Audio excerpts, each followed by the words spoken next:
Good afternoon, everyone. Thanks very much for coming. I'm really happy to be presenting today's lecture, or today's chat, with Ziya Tong. I'm Rowan Hooper. I'm head of features and head of podcasts at New Scientist magazine. We're going to be filming the show, the discussion today, and tweeting about it. So if you want to chat, please use this hashtag RSA reality and just join in, throw up whatever you would like up there on Twitter, and we'll do what we can. So, Ziya Tong, she's going to be talking about her new book, The Reality Bubble. This is a really startling look at the world around us, about the hidden truths about the world around us. I read it, and it really popped my bubble, and I thought I was someone quite well informed about the world. So, you know, it's a really startling and great read. Ziya is an award-winning science broadcaster. She's best known as the host of The Daily Planet on the Discovery Channel. She currently serves on the board of WWF International and is former vice chair of WWF Canada. This book has been shortlisted for this year's Charles Taylor Prize and was winner of CBC Canada Reads 2019. Please join me in welcoming Ziya Tong. Thank you. I have to tell you guys that Rowan and I have been Twitter friends now for several years, so it's a joy to get a chance to finally meet Rowan in the flesh. And also, I'm very used to doing the interviewing, so I may just start asking him questions instead. I'm not used to this being an interviewee, but we'll give it a try. Okay, and about questions, there'll be plenty of time at the end for questions, so do save up your questions and we'll come to them at the end. Look, let's start with the elevator pitch. Tell us in a nutshell what the book's about, and it's quite a difficult question because there is so much in it. It covers so much, but what is the elevator pitch for the book? So basically, The Reality Bubble is about 10 of humanity's biggest blind spots. And I've been working in science broadcasting now for about 15 years, and I started realizing that there's a really big gap between what we can see with our own senses, with our eyes in particular, and what the world of science can see with their technologies and tools.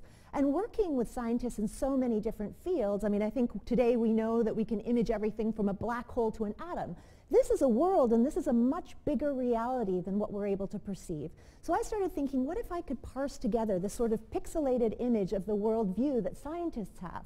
What kind of image of the world would I see then?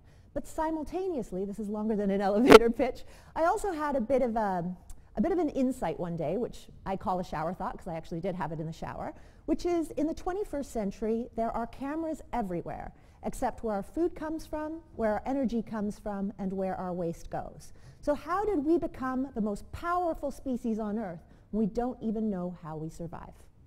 Yeah, that's one of the really startling things when you think about that exact image really clicked for me when I read it as well. But and you're in Britain now with the highest number of CCTV cameras in the world, right, per capita, or just? That's right, yeah. You know, we know everything that's going on, but in these key places, we don't know what's going on, and that's really weird. We'll get to that. So one thing that I particularly liked about the book was how it punctures the idea that we're an exceptional species, right? So perhaps you want to, let's start off talking about some of those things, about other animals, about why, you know, how our reality can be broadened to understand them better. Right. Well, I think you know that one of the lower range estimates is that there's 8.7 million other animal species. We are just one among many, and they have so many remarkable different skills that I lay out in the book. But one of the fundamental things that I was quite interested in when it comes to the notion of human exceptionalism in the book is that we are the only species that has given ourselves the right to own the world. Right? We're the only species, we own the food, we own the energy, we own the dimensions of time and space. The only thing we don't fundamentally own is our own waste. And so, yes, there's an immense amount of exceptionalism in the way we treat the world.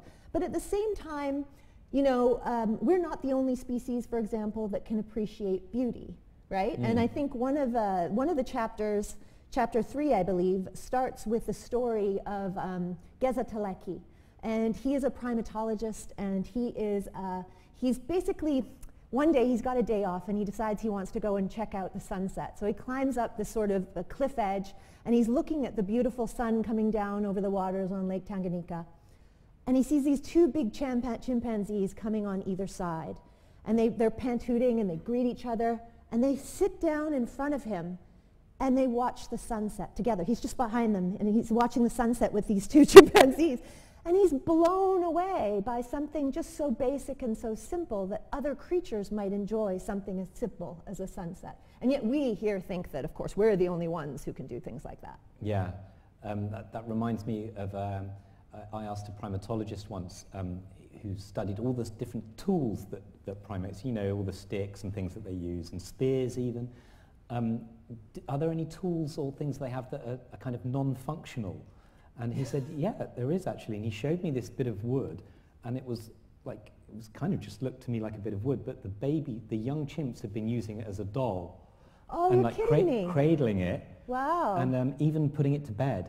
Oh, wow, you know, because the chimps make nests every night. Yeah.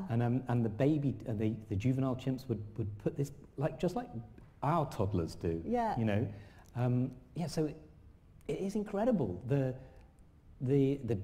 depth of their world and the richness of their experience. And so, yeah, really just like you, because we're in the same field and we're both doing science communication all the time. I mean, I think in order to reach people, you really want to reach people through awe and enchantment and wonder. Yeah. And that's what so much of the book is about. Yeah. Yeah, and there's lots on the sign language and the different languages that we've taught chimps and bonobos as well, right? Some of that's really mind-blowing. Yeah, absolutely. So, I mean, I think many people are familiar with Coco, fine animal gorilla who died not too long ago, who is able to sign many different words. But of course, there's a lot of question in science, right? I think there's something called Morgan's canon, which makes you have to assume that if there's a simpler explanation for the event, then you have to give it, the answer is the simpler explanation. And I think I cite in the book Washu the chimpanzee many, many years ago. It was actually in the 50s when Washu signed Waterbird when he saw a swan. And scientists still can't decide, was it because the chimp was signing for water and a bird, or water bird as a swan? So those are the sorts of complexities that are difficult to decipher when it comes to whether animals communicate or not. But then there are a lot more examples in there. I think you're very well aware of the prairie dog example. And I'm not sure if any of you guys know about prairie dogs, but essentially they can describe the world around us. And should I share a little bit about that? Go on. I just love this man's research. His name is Dr. Kon Slobodchikov, and he's basically come up with the Rosetta Stone for prairie dog language. And he realized that there are different animals with different alarm calls. So for example, if you see, and I'm going to have to do a very poor imitation of prairie dog barks now, but you know, let's say if they see an eagle, they'll go, arr! If they see a dog, they'll go, arr! If it's a wolf, arr! Now the thing is, they never confuse the sound for wolf and dog, and you can see that in the various sonograms. Each one looks like a different sound print. So if you actually play the sound of an eagle arr! To a prairie dog, it'll look up into the sky and it'll know to run away into its burrows. Long story short, he does lots of these different experiments. He starts bringing in triangles. They have a special bark for triangle, special bark for circle. And then he starts doing something really remarkable. He starts sending in his students, and they're wearing different colored t-shirts. The same student, because prairie dogs have words for fat or thin, human or other animals. And the prairie dogs would bark, tall, thin, human, green. Tall, thin, human, wearing yellow. You know, I mean, it's remarkable that these creatures are describing the world around us, and we are absolutely blind. And that's another form of human exceptionalism. So I love his work. Yeah.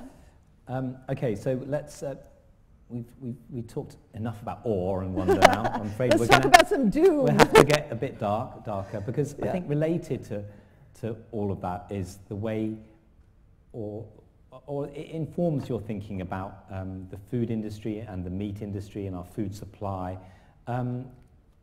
because that is, as we've touched on about not being cameras where our food's made, you know, that's part of our collective blindness. So can you expand about what you talk about that in the book? our food supply? Oh gosh, I mean there's so much about our food that we simply don't see. And the book starts off talking about Van Leeuwenhoek. Many of you will know who he is if you're science nerds. He's one of the first people to discover, he was like the father of microscopy, but at the same time the first person to realize that there are little animalcules, right? Microbes, you know, protists, creatures, microorganisms, bacteria living in our teeth. But he was also the first person to discover sperm by magnifying his own ejaculate. I think that's okay to say because that's a scientific thing.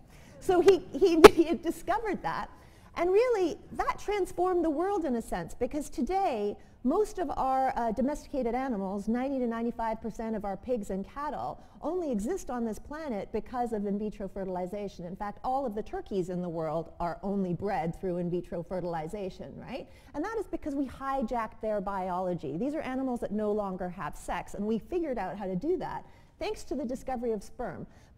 Thanks in one sense, but no thanks in another sense, because today we are killing and slaughtering about 70 billion domesticated animals. And in terms of vertebrate biomass, they make up a large percentage of all the creatures we have on Earth, right? In terms of wild animals, there's only 3% of wild animals, 3 to 4% left in terms of vertebrate land mammal biomass. The rest is humans and these creatures that we have created to kill.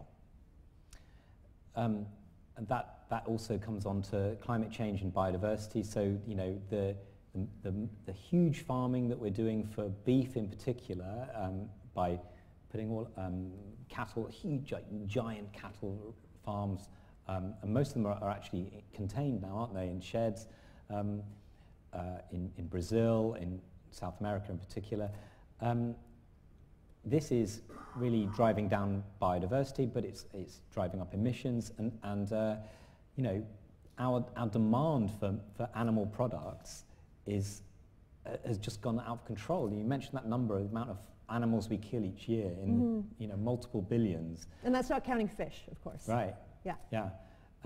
So, you know, how do we act on, if we start to understand, okay, we've been living in a bubble here, the way we're eating has been too easy, and we've just gotten used to it. How do we kind of use this knowledge to try and change things?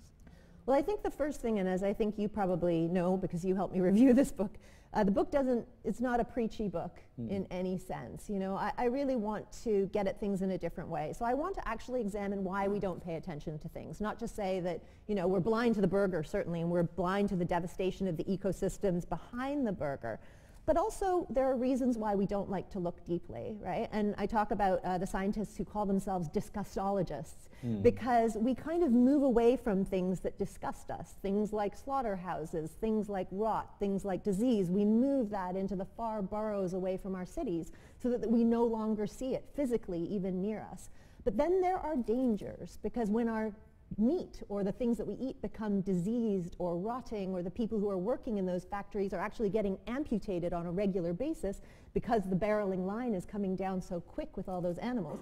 For example, birds, they're processed as BPM, birds per minute, because there's hundreds of them coming down the line at a time. And those are unsanitary conditions. And those are things that we should want to see again. But because they've been so distalized, we kind of keep our sight away from it. But I think instead of saying to people, no, no, no, don't do this, I think it's actually much more revealing to just peel back the layers, remove the veil from people's eyes, and then they can see it for themselves. Yeah. Well, I was going to ask about how writing the book changed you. How did it? I mean, were you vegetarian or vegan before you wrote that chapter? And so that's one thing. But then in other ways, how has it affected you, the process of popping this reality bubble? Yeah, well, I mean, as you know, there's 10 different big reality bubbles in the book, and so for each one I was going through a different phase. So the very first one is all about size and scale and the fact that everything is built to human size. But as I was saying to you, in this microscopic world, I was living in a very different reality. I was going to work, but I found myself always looking at the grass and looking at like the little tiny creatures that would be inside, and I'd be sitting there alone in my room sometimes writing in the study. And I'd know that everything around me was alive, every surface was alive, and it was very trippy because, you know, I mean, you feel like a bit of a weirdo when you're doing that, you know, but I was just becoming fundamentally aware of different realities. And as you know, the beginning of the book starts off with a woman named Anne Hodges who's struck by a meteorite one day when she's just lying on the couch. And so she was smacked by the universe really right in the, well, right in the thigh, right? Yeah. When the meteorite just shot right through her living room and bounced off a radio, and she's got this big black bruise on her, and she became aware of a whole other reality that we exist within too. So that's the kind of weird shit I was going through when I was writing the book. But so yeah, I mean, I guess in terms of the vegetarian thing, I think I had been able to see that a little bit already. But I was constantly learning, and I was constantly, I mean, you don't get into this sort of work as we do unless you love being fascinated all the time. So I was constantly surprised about how much I didn't know about the basics of the way the world worked. And that's what I hope to reveal in this book. Yeah. And about climate change, what's been the thing that surprised you about our energy supply, and what we don't know about that, which perhaps is just becoming we're becoming more aware of it now with the climate crisis. We're hearing much more about it. People are getting on board about it. But what is something that we haven't been so aware of, or we've been deliberately hiding from ourselves about energy, where it comes from? The whole impetus for chapter 6 of this book, which is the energy chapter, is the fact that working as a science presenter for all this time, I've had a chance to chat with really smart people. That's been my job. Talk to smart people. It's the best thing about this job, actually. It's the best thing about this job. Yeah. But I would ask these really smart people a really simple question. What is oil? And I would find that 9 out of 10 of these super duper smart people had no idea what oil was. And then you'd ask them a question like, well, why is all the oil in the Middle East? And they wouldn't know. And you'd be like, this is the most important fuel. You know, it fuels everything, our entire global economy. It's the reason we have climate change, and people wouldn't have an understanding of where this substance, this prehistoric substance came from. Nor would they have an understanding. Why? Tell us why. Why is it all in the Middle East? What? Oh, I don't want to give everything away, but it has to do with an ancient ocean called Tethys. That's what it has to do with, yeah. And a big black death that took place a long time ago that killed a lot of critters. Yeah. I mean, is that, so that's one thing about not knowing that. Even the experts don't know too much about it. But then there's deliberate, well, when there's climate denialism, and there's other forms of sort of outright denialism like anti-vaxxing, which you have a lot in Canada. Oh, it's painful. Yeah. I mean, and flat earthers. I was talking about this in the office the other day with someone who'd met someone who was denying that the Earth was round. You know? And yeah, I mean, it's just absolutely mind-boggling. But what's driving these people? Well, those are some of the internet bubbles, aren't they? Those aren't things that I discuss in this book, but we're starting to see the formation of political thought bubbles where once you get trapped in one of them and it's a reinforcing bubble, you just keep getting the same information. The algorithms on YouTube will keep feeding you more to support your ideas.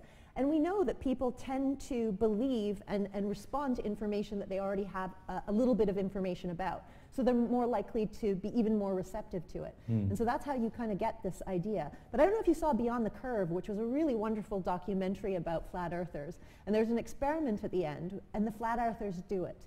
And they can see for themselves with their own eyes that the Earth is curved. And it's a beautiful moment, a big revelatory moment for them, that you can actually prove what's true. If only we could take everyone up there. No kidding, no kidding. So lots of the book looks at things that we've created, like deliberate bubbles that we've made for our own gain. And we've talked about global food supply. There's a food supply, there's energy, the way we exploit the world, really. Is this a kind of subtle dig at capitalism, basically, at late stage capitalism? Is this a critique of what we've done wrong as a species in that sense? I think one of the key chapters in this book is the chapter on ownership. And I make one point in there, which is something that, you know, fascists and socialists do in the same vein, whether you're left or right, is the question is always shuffling between who should own the world, not if we should own the world at all. I think the second question is the more important question. So that's why I think that it's not political in that sense. I think that both capitalists and socialists assume that we have these extreme rights over nature that I would certainly question. Throw it all over. I just want to tip the tables. Well, yeah, but how do we engage with politics when some politicians they're not flat earthers as such. Well, they're not flat earthers. Yeah. But they do deny or shy away from things that we would consider, well, that's a scientific fact. You know, this is this evidence here. And famously, we had Michael Gove, who's a cabinet minister, a few years ago, saying, you know, the British public have had enough of experts. You know, so what do we do when we've got that sort of problem that we're butting up against? I think it becomes very problematic when fact is reshaped into opinion. Right? Because there are things that are scientific facts, and now you're starting to see politicians twist the idea that facts are just another alternative idea or an alternative truth. Right. And that's why I think that this particular scientific lens is a way of looking at things, because once you can see with your own eyes, like Van Leeuwenhoek said, that there are, you know, bacteria in your mouth and you can physically see them, when you can physically show people that the world works in one way, then an alternative truth doesn't work quite as well. But then again, we talk about Galileo, or I talk about Galileo in the very beginning of the book, and I don't know if you want to share that little moment. Can I read that little clip that he says? Because I kind of like what Galileo says about this. Don't mind me, I'm so sorry that I'm nerding out and reading my own book here. But he makes this point about how frustrated he was by people, because no matter what you did. Okay, so in 1632, in Dialogue Concerning the Two Chief World Systems, Galileo, father of science, said, "In the long run," I won't do it that way, "in the long run, my observations have convinced me that some men, reasoning preposterously, first establish some conclusion in their minds which, either because of it being their own or because of their having received it from some person who has their entire confidence, impresses them so deeply that one finds it impossible ever to get it out of their heads. Such arguments in support of their fixed idea as they hit upon themselves or hear set forth by others, no matter how simple and stupid these may be, gain their instant acceptance and applause. On the other hand, whatever is brought forward against it, however ingenious and conclusive, they receive with disdain or hot rage, if indeed it does not make them ill. Beside themselves with passion, some of them would not be backward even about scheming to suppress and silence their adversaries." This was written in 1632. Mm-hmm. Yeah, amazing. I mean, I was just looking at my quote here on the back of the book about the Matrix. You mentioned the Matrix in it, and here I've said something about Neo. You know, in the Matrix, Neo takes the red pill and his eyes are opened to the world he's been living in. But I'm just going to be a bit devil's advocate-y here, right? There's that other character in the Matrix who I think is unfairly treated. He's the one who wants to be plugged back in. And he says, no, I don't want this horrible new world. Put me back in the Matrix. Right. Right? So isn't it better that we just live in this nice world where we don't have to know about all this reality stuff that you talk about, you know? Well, if impending doom were not on the way, then I would say certainly. Yeah. But, you know, that's the whole thing, right? You know, everything, one of the ways that I've been describing the apocalypse, and the apocalypse in terms of it being our biodiversity loss and climate change right now, is that the threats are invisible, right? And really what is scary is the same thing that makes a poltergeist scary, is that you can't see it. You know, if I could throw a towel on a poltergeist, I wouldn't be quite as scared of it, but I don't know where the threats are coming from, and they're magnified in that sense. And so not looking and not seeing, especially when you have a threat that is growing, is very, very dangerous. So yeah, plugging out and being like one of those Smith characters, wasn't it? Or no, it was the other one. I know who you're talking about, who wanted to eat the nice juicy steak. He just didn't care. Yeah. I think in this time and in this day and age, it's just fundamentally a very, very dangerous thing to do. Yeah. Yeah, we want more Neos. We want more Keanu Reeves right now. we always want more Keanu Reeves, yeah.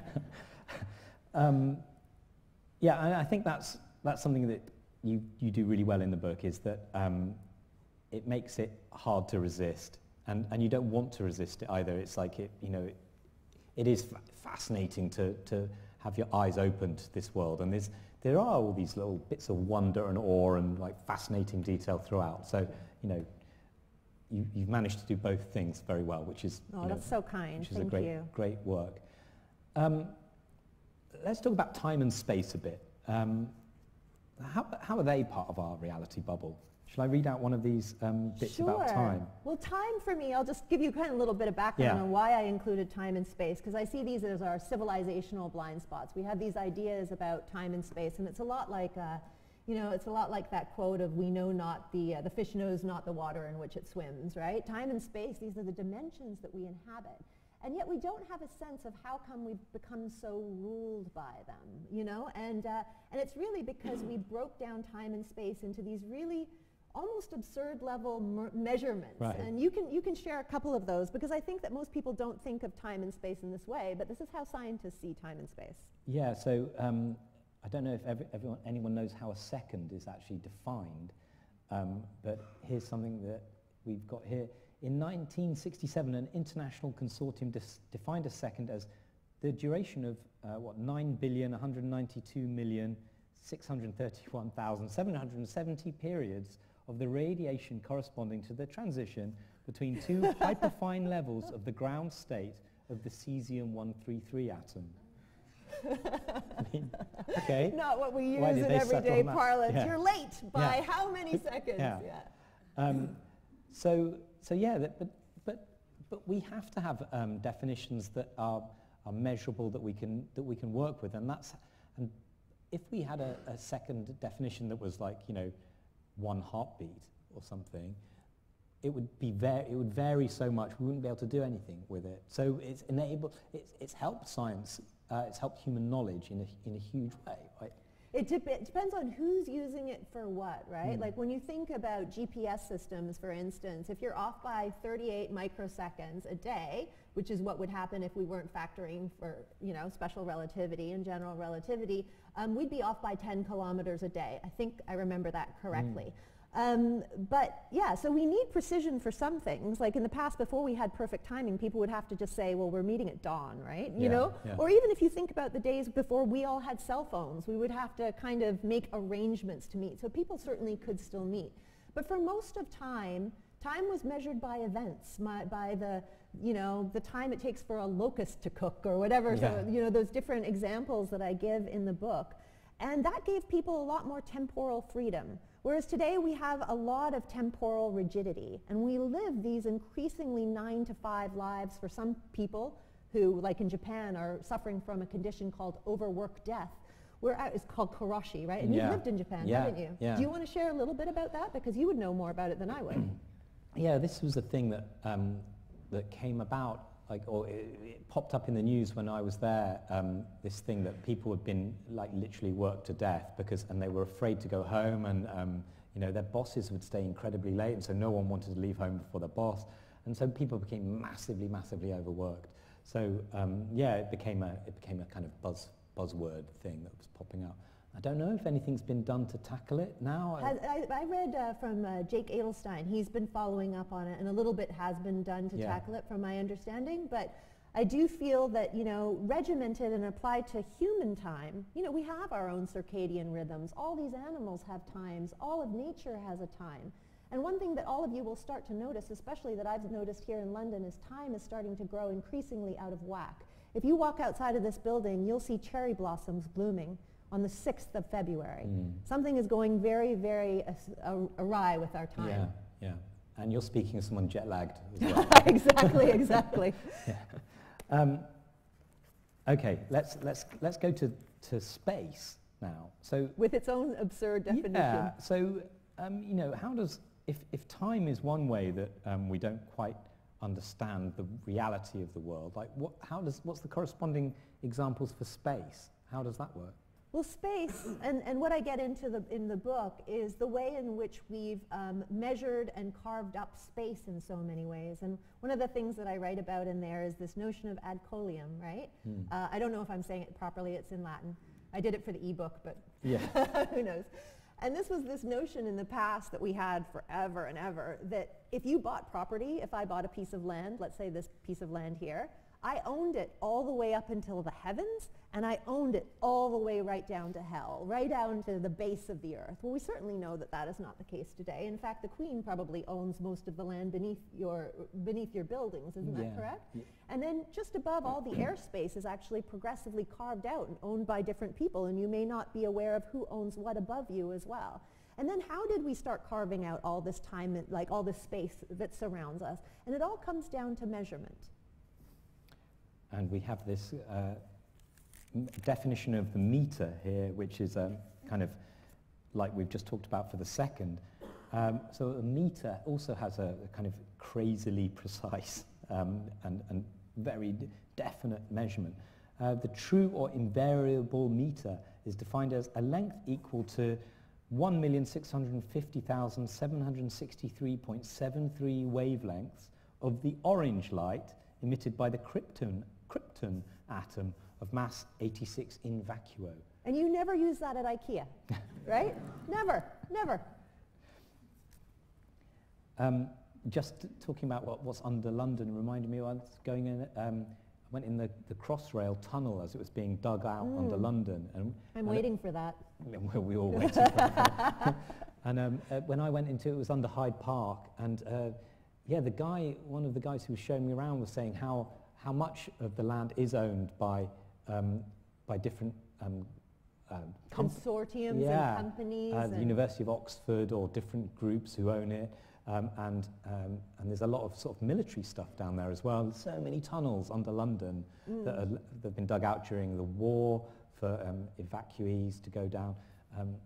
And there's a consequence to all of this, though, right? And that ties back to the very first question that you asked me about human exceptionalism. If we own all this, we're kind of forgetting all the other creatures, the 8.7 million other animal species that we own the planet with, too, that don't seem to have any rights over any of the provinces of real estate that we've declared. Yeah. All right, look, I don't know if there's any other bits from one of your favourite chapters you want to mention, but before we, I've got some... I can't think of anything, I'm jet lagged. Okay. Okay, well, let's try and end with some message of hope and agency that we can take from understanding the world in a better way. So let's be more Neo and less like that other guy whose name we don't know. Yeah, exactly. What can we do to equip ourselves better? Oh dear, there's so many things that we can do, and I have to say that there was only one big section of my book that was cut by my editor, and it was the epilogue, which was called Solutions. So there's no solutions in my book, and there's a very big reason for that, and that is because there are solutions everywhere. And I, on Daily Planet, hosted the show for a decade, and it was an hour-long science show, and I featured solutions on that show every single day. And I like to say that really solutions surround us like unclaimed lottery tickets. A lack of solutions is not a problem. If anybody wants to look for solutions, there's so many books on those out there. So this book was really in particular about learning to see. But at the same time, I think a historical perspective is also something that's really critical. And one thing that I take personally is the experience of my grandfather, who was a rebel. And he was also around after the Second World War. And one thing I think is important for us to all remember is that we're all afraid in the times that we're living in today. But my grandfather was alive in a time that wasn't nearly catastrophic. He was alive in a time that was totally catastrophic. And he was surrounded by death and famine and destruction and decay. And in one generation, and in perhaps just two, they've rebuilt the world that we live in today. So there's still room for tremendous hope. Wow, that's a fantastic message to end on. Look, there's absolutely tons in here. We've touched on a fair bit of it, but we've touched on a tiny bit of it. Yeah. But let's see if we open the floor up now to questions and see where we go from that. Sounds great. Yeah. Gentleman here was first with his hand up. Thank you. There's an evolving science which is behavioral economics, which very much delves into what I define as the ultimate flaw of humanity, which is how we are unable to balance the emotional versus the rational. And that is when you'll see the emotional will drive beyond the rational, flat earthers or whatever it is, something that we react to that is greater than you see in any other species. How does that help with the feeling of hope when, if you are rationally faced with something, as a species, you are still capable of doing something that can harm yourself ultimately because something else is overriding it? Mm-hmm. And I think that's why I really wrote this book as a combination between sort of facts and wonder and enchantment, because I'm using the exact same technique that you're talking about, right? I'm trying to use an emotional override over the factual, rational self. In terms of economics, though, I don't know that that's something that I would necessarily cover from a scientific angle. What do you think, Rowan? Well, yeah. Because we do the same sort of stuff. Yeah, it's funny. Economics is a weird thing, and I don't know if this is quite to the point, but I was trying to get my head around quantitative easing the other day. Right. Because like I've never quite understood it. So I asked this economist from Princeton, you know, famous economist, and he gave me a long explanation of what it was, and I went away going, I actually still don't know what it is, and I recorded it, and I thought, does he really, you know, you've got to really understand something yourself in order to explain it to someone else, right? But then I phoned up the Bank of England and asked them, and I actually got a great explanation for it. Just share it just briefly. Oh, God. No, okay, no, don't. Okay, I wait. Yeah. But I did get a grasp on what it means. But the whole point of that little anecdote is that I think it is imprecise, economics, and it's not something that, I mean, as scientists argue, and there's nuance and there's different interpretations, but in economics it's on a whole different scale of it, and it becomes much more personality driven or politically driven. So I just have to throw my hands up a bit. Yeah, because it is so strange. I mean, when you look at, the entire global economy is fundamentally run on greed and fear, right? And that's really the index that we're constantly monitoring. And we rely so much on it to our own detriment. And, whenever I'm watching this World Economic Forum stuff and everybody running off to Davos, and I just don't think that economists are the people who should be solving problems that really are about physics. I did ask at the Bank of England, can't we just quantitatively ease a huge amount of money, $1 trillion, into existence, like we've done during different crises, and then spend it on the climate crisis? That's exactly what they suggest, though, isn't it, right? Instead of using it for, say, mortgages and creating another bubble, if we actually used it for the green economy, it might work. But there's no legislation for that. Right. So they're just not allowed to. But theoretically, it could be done, and we do it for other things. So there was a question here. Is there a micro? Just. Said some of what I was about. Oh, great. Okay, sure. Right, here we go. This is better. The problem of people, you talk about the flat earthers, but people who are not really as crazy as that, who are persuaded by obviously other people, their friends, their bubbles, they really don't want to know the facts. They actually don't want to know them.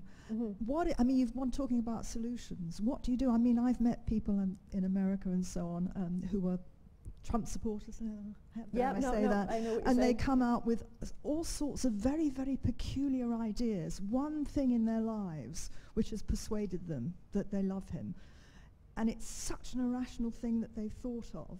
And you try and tell them all sorts of other things, and they don't want to listen. So how do you persuade them? This is talking about the emotional stuff, and some of it on the climate change thing. I was listening to a discussion about it, I think yesterday or this morning, that it's not in the interests of certain manufacturers to do the R&D to help the climate change situation. There is no money in it for them, he said. So there's a selfish thing about this. It means governments have to do it, and of course that's not popular because you're taking the money away from all the other things that people want. So there are two things there. Well, the bubble eventually bursts on its own, doesn't it? You know what I mean? I think that there's always going to be industries and corporate interests that want to sow doubt. We saw that with the cigarette industry until lots of people started getting cancer and dying. And we're going to start to see mass starvation. For example, when I think about, one of the things that keeps me up at night is the fact that we've lost 50% of our coral reefs around the world already at 1.1 degrees Celsius. And what's scary about that isn't the fact that coral reefs are just beautiful, which they are if you're a diver and you're just going to miss the absolute glory of them, but the fact that they are actually the homes for small fish. And those fish are the fisheries, and 2 billion people rely on coastal fishing, and those people are going to begin to starve. And that's when that reality bubble is going to burst. And people aren't, you know what I mean, when we talk about this, when we talk about the fear, when we talk about what's fearful versus what's rational, and you look in Australia, all these people who, you know, obviously were big proponents of the Adani mine, well, after 1.25 billion of their animals have been incinerated and tens of thousands of their homes have gone, when that bubble bursts, they begin to change their minds. I hope, and I wrote this book, I mean, Rowan knows this. This book it took me 1 year to write the book.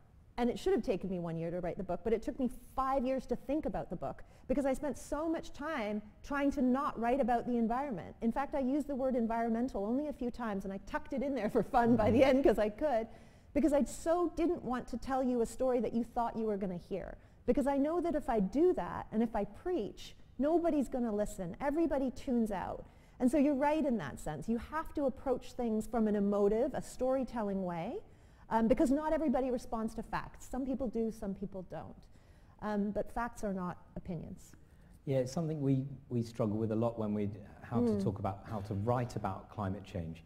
What's been typically the approach has been to emphasize the wonder of the natural world, and this is the Attenborough approach, of basically, it is, like, yeah. oh my God, it's incredible, blah, blah, but then there's a danger of glossing over what's happening. Yeah, and I think that people are now emphasizing a bit more, not just what's happening, but what might happen, you know, what really the worst case scenarios, or even some of the, not the worst case scenarios, the scenario we're on, which is really actually incredibly bad, you know, so there's been I think there has been a switch to talking a bit more about some of the dark stuff, so it's kind of essential. And I think the other key point as well is that it isn't just, you know, finger wagging, don't do this because of this. I think the big thing that has been missing is the ability to connect the dots, right? Because we live within so many different ecosystems and cycles, right? And so much of this book is about the cycles of birth, life, you know, birth, death, and rebirth. And that's really food, energy, and waste. Those are those three big cycles. And we've broken those cycles. And it's not that we need to fix it. Nature already has those cycles, and we just have to begin to, you know, live in alignment with them again. There's one at the back there, and then there's a lady in front.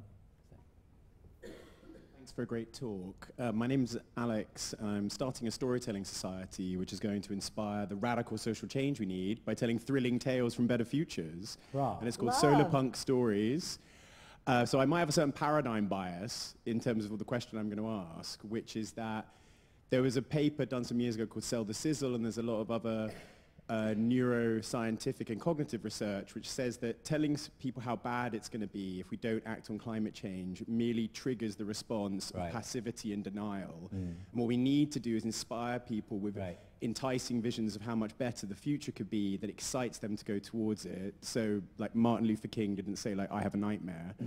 But what I was going to check was that in terms of your research, so it's combining the story with hope, but also with a vision, with a vision of a solution and putting that forward. But what's your research indicating that? Because this might just be feeding my own paradigm bias and bubble. I think you're absolutely right, and I'm not going to give away the end of the book, but I will say that the end of the book does have a surprise ending and a twist ending. But I think that there's other people in science fiction that are starting to do, and you probably are much more aware of this than I am, but you know, there's been this whole range of dystopian sci-fi for a long period of time, and this is us telling ourselves stories of doom and gloom.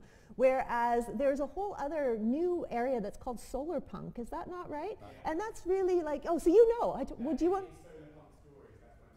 Exactly. So, yeah. So that. Okay. Oh well, gosh, we should chat later then. Yeah, I've never heard of this is a really nice way of envisioning the world. And when I talked to my mentor, I was like, "What should I do next?" And he's like, "You need to write a book about utopia." And I was like, "Oh, okay." Yeah. And is that what you're doing next? No, I'm going to write it about power. Oh. The illusions of power. Yeah, that's the next one, I think. And there was a question. Hi. The question I have for you is, you talked about your grandfather and hope. Oh, hello. and hope, and what he created, what they were living through, which was very real. They didn't have social media, Twitter, Facebook, which is just a curse, but any of those social media channels that currently seems to be feeding so much of that flat earth theory type approach. So my question to you is, that's a reality bubble for a significant proportion of the world. And we're talking about kids, not just, you know, at all ages, all generations. What to do, really? Well, I think there's two sides to that. I mean, on the flip side of that, we're a species now that for the first time can communicate at the speed of light. And there's a very big reason why you saw 7.7 million people get up off their butts and march last September in climate marches around the world. And we have never seen that kind of mass mobilization in the history of humanity. So that's a huge way in which, you know, being able to be in touch and be awake and be mobilized can make a huge difference. It's not just those, that's the thing, right? It's actually a saddened state when we're all just sort of sitting there isolated in our own worlds, and that's when you see fascism rise, is when we are all atomized. But when people start to gather in the streets and demand change, that's the only time things ever change, and that's what we're starting to see now. So there's tremendous momentum. I'm actually really encouraged by that. Just to add something to that, I was talking to Christiana Figueres last week. So she was the UN ambassador for the IPCC during the 2015 Paris Climate Accord. So she was in charge of the negotiations, and she was the one that got that agreement over the line. And it was the most important climate agreement that we've had until the one later this year in Glasgow. And I asked her the similar thing, like what can we do? You know, if we've got the US is pulling out of Paris, you know, what are we're not making emissions cuts fast enough. Like, how do we keep motivated? I know we've got Greta Thunberg and we've got these millions of people marching, and she was saying, she said something great, which is that you're living now in the most important time in all of human history. Mm-hmm. And this is the time for you and your children and everyone you know, you can make a difference. And not just in this 10 years, 100%. This is the absolutely most important time. And I thought that's a really energizing, like, and vital thing to say. And so, you know, I think that's a good thing to just to draw from. Yeah. And to follow up on that, you know, we did this in World War II. We did see, you know, mobilization on a mass scale, right? Industry, infrastructure that was able to happen in a period of 10 to 20 years. We can absolutely do that. And one thing that I do like to share, you know, quite often in my talks, and I think many of you know, how many of you here have heard of the Extinction Rebellion? Everybody. That's the best thing ever. I went to school so, with yeah. one of the guys who, really? One of the two co-founders was at my school. Which one?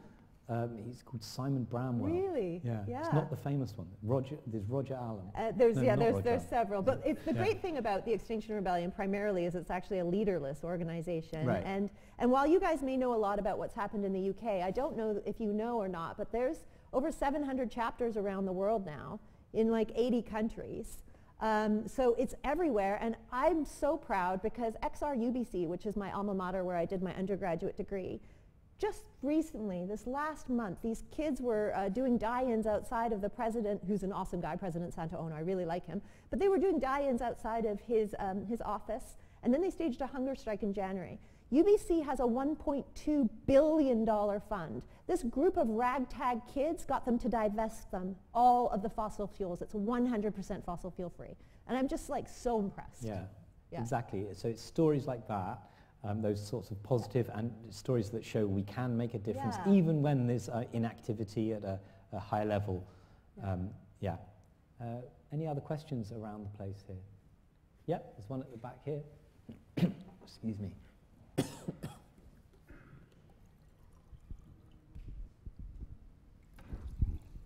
Thank you. I know you're short of time, so I'll keep it brief. It's an incredibly interesting thesis. Do you think you could have written it, hypothetically, at any point in human history, or is there something uniquely now about it? It's 100% written for this moment. And you'll see why by the end of the book. Yeah. I'm so sorry for the short answer related to that. Yeah. And do you want to just pass the microphone on there? I wondered about your comment about ownership earlier on. I was just looking up Alfred Wallace Russell, that's right, the co-inventor of evolution with Darwin, became the first president of the land nationalisation campaign and a socialist. But part of his reasonable motivation was to sensibly deal with land and the environment, but you kind of threw away that as a silly idea. What do you think the sensible politics of land and the environment is, if it's not human beings working together to do it, given that Wallace did this? Well, I think that, working with WWF Canada for 8 years, we're a science-based organization, but what's really wonderful is we're also a very indigenous knowledge-based organization. And I think there's so much, when we start looking at decolonized conservation, that we can learn from the ways in which indigenous societies have really had a very cooperative relationship with so many other living creatures as part of the ecosystem and land management. And I would definitely say that those are the areas that I would explore because they've worked well for thousands and thousands of years. Right? Even when we saw, for example, some of the First Nations, the Aboriginal people in Australia, when they were talking about the fires. They've been burning fires in those areas for a long time, but they were doing it a very particular way. And they're like, the way we're doing it is actually destructive and not restorative. So there's a lot that we can learn from our Indigenous friends. Yep, there's a question here. Can you give us the three best ways of bursting the bubble? One, read the book. Yes, thanks. I'm pretty sure that's 1, 2, and 3, because I spent a long time on that. But in terms of I think we need to see beyond the ordinary, right? I think, and this is where we started this with the glass of water in the very beginning, right? We take a lot of everything around us for granted. And I tweeted this a while ago, so I'm happy to share it again, but quite often people are amazed when they're in buildings like this, or they go to Sotheby's and they hold something in their hands that's 500 years old. And for me, I marvel at this water because I know that this water is billions of years old, and I know that this water is older than the sun, or yeah, that's what they've said, right? It's older than the sun. And they've said that really this water, scientists tell us that this water is the same water that has always been here on Earth. And this water has been a cloud, and this water has been a wave, and this water has been an iceberg, and this water has been a river rushing out to sea many, many, many millions of times before it enters you and me. And so really to have a profound sense of wonder for the world and to not take everything for granted is one really important way to burst the bubble. The other is to read the book, and the other is to read the book. We say it in a much less poetic way, which is that the water's been through every grandma in London at least four times. Yeah, the question here.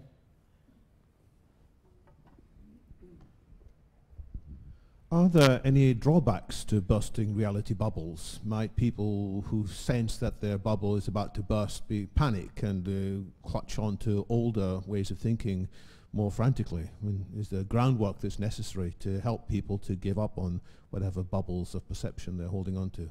That's a really good question, and I think, yes, bursting bubbles always hurts.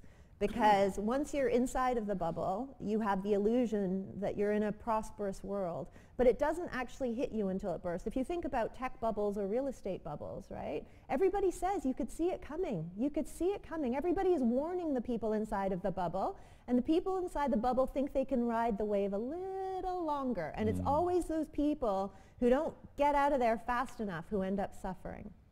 But you do see some people are aware of the bubble. So in the fossil fuel industry, they're well aware of it, and they're doing all they can to prolong their bubble. Yeah.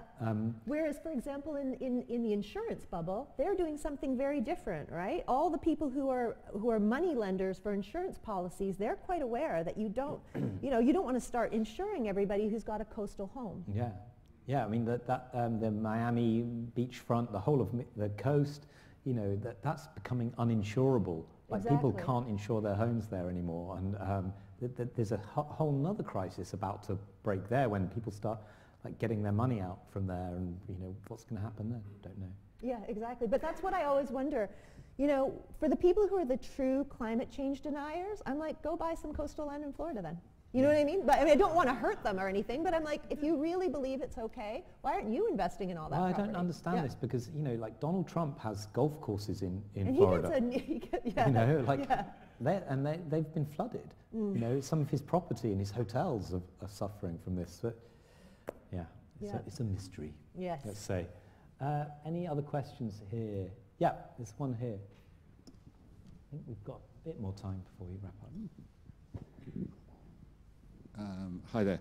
As a former scientist and now journalist and writer, one of the things I remember when I was studying in university was that within months, sometimes within years, every single science you come across is disproved or changed. What do you do about that? Does that question go through your head all the time? I can't tell you how frustrating it is to write a book when science is changing. And mostly science is updating, right? Because it's not like a blog. It's not like, and do you know who hates you when you do that? Your editor. Your editor hates you because you're like, oh no, I have to add this little thing in. And that's what I did right up until the ebook. I changed the ebook when I can because there's always new science coming in and it's being updated. I mean, it's not very often that something is completely overturned or refuted, but that happens too, and that's the wonderful thing about science, right? Yeah, I agree. That's why we've stayed in the job, basically. Otherwise, you'd reach a point. But and certainly at New Scientist, every day, every week, we're writing about stuff, and it's good that it changes. So we can, and we're getting a bit better each time. That's how science works, and So yeah, I would agree with Ziya. It's not like everything is. It's very rare that something is completely overturned. It's always just a nuance or something extra, or we move along a bit. So we ride along. Great. Look, that's all, I think, for now. Can I just say something? This is my first book. Thank you so much for coming.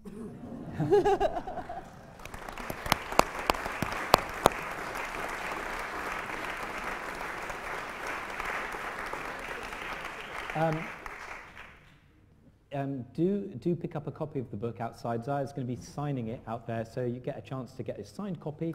I really recommend it. But look, thank you very much for coming. Let's give Ziya Tong a round of applause once more. Thank you very much.